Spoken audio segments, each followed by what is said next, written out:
এইটো এটা ৰেস্কিউ কৰিবলৈ যোৱা ভিডিঅ'। ৰেস্কিউ কৰিবলৈ যাওঁতে আমি বহুত বিপদৰ সন্মুখীন হ'ব লাগে। তাৰে এটা মাজত এইটো যে বানপানী বাঢ়িছে, যিহেতু বানপানী বাঢ়িলে মানুহে খুব জাল পাতে। আৰু আমি যেতিয়া নাওলৈ যাওঁতে কি হয়, এই পাংখাখনত যিটো OBM থাকে, মেচিনটো থাকে, এই মেচিনটোৰ পাংখাখনত এই জালখন ফচি যায়। আমাৰ হাতত যদি একো উলিয়াব পৰা বস্তু নাথাকে বা দা বা চুৰি জাতীয় একো বস্তু নাথাকে, তেতিয়াতো আৰু প্ৰব্লেম হয়। সেয়েহে আমাৰ হাতত এখন চুৰি বা তেনেকুৱা কাটিব পৰা বস্তু থাকে। আমি যিহেতু এনেকৈ যেতিয়া জাল পাওঁ, তেতিয়া আমি জালখন কাটি দিওঁ।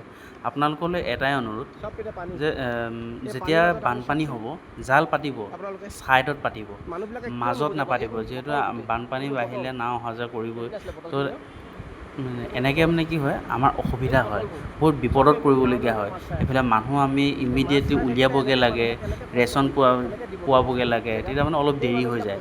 সেইটো কাৰণে অকণমান কথাটো ধ্যান দিব, যাতে আপোনালোকো বিপদত নপৰে, আমিও বিপদত নপৰোঁ।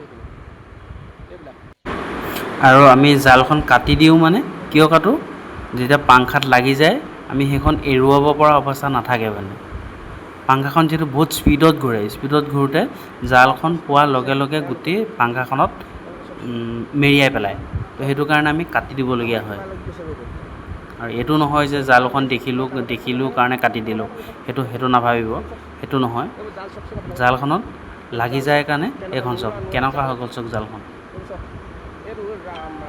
চাওক।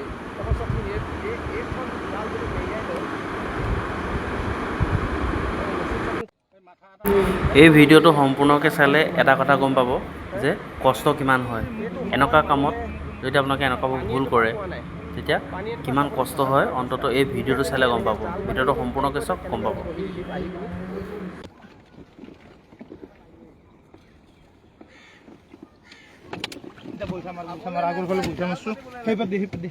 সেইটোৱেতো তেওঁ কৈছে খাবলৈ আমি পোৱা নাই, ইয়াত জাল পাতিছে বোলে বেছিকে, দেখিছেনে বাৰু? সেই তেওঁলোকে কৈছে।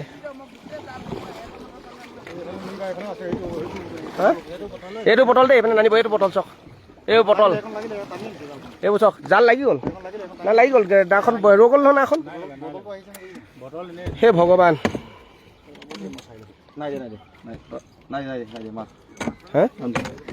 দি চাওকচোন, মাথাই কম নাইকিয়া হৈ যায়, ধেমালি কথা নেকি?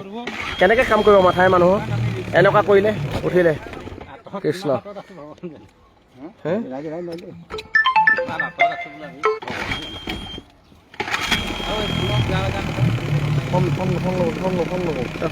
ঠিক আছে,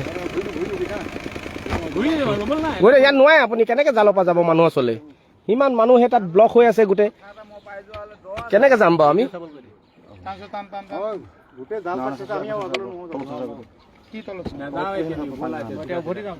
ইফালে যামগৈ বলক। এই কেনেকৈ যাব? এই আকৌ লাগিলে, এই ৰাম। এতিয়া নতুন মেচিনটো, কালি অনা মেচিনটো কেলে অফ হ'ব? হে চাওকচোন বাৰু কি কৰিছে। বৰ ডাঙৰ কথা হ'ল দেই। বঠা মাৰি লৈ যাব পাৰিম নি? কথাটো একেই হ'ব আপোনাৰ, নাও জালখন যাই থাকিব লগত। এওঁলোকে ইমান কষ্ট কৰিছে, ৰাতিপুৱা ৰাতিলৈকে এওঁলোকে ইমান কষ্ট কৰিছে মানুহক ৰিলিফ দিবৰ কাৰণে। এইজন দাদা সাঁতুৰি আহিছে চাওকচোন আমাক হেল্প কৰিবলৈ। ধন্যবাদ। আপুনি এডালত ধৰকচোন, লাহেকৈ ধৰক, এডালত ধৰক, ৰছীডালত ধৰক, এইডালত ধৰক, ধৰক। সেই ভগৱান, তল দেখোন, কটাৰীয়ে কাটি পেলাব লাগিব দেই।